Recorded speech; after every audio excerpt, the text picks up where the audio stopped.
Hey everyone, and welcome back to another video. And in this video, I'm going to show you how to customize an existing task template on ClickUp. Now, this video is going to be particularly useful for individuals. Let's say that you already created a task template.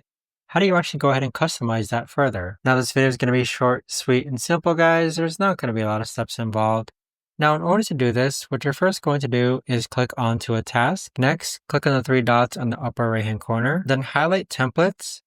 And then click on where it says update existing template. Next, click on the template which you want to go ahead and customize. And then this is where you'll be able to customize that template. So you can change the name, who you share it with, which import items are transferred over, and there you have it. But that right there, guys, is the best and easiest way that I know of to actually go ahead and customize an existing task template on ClickUp. If you guys know of a better or easier way to actually do this, let me know in the comments down below.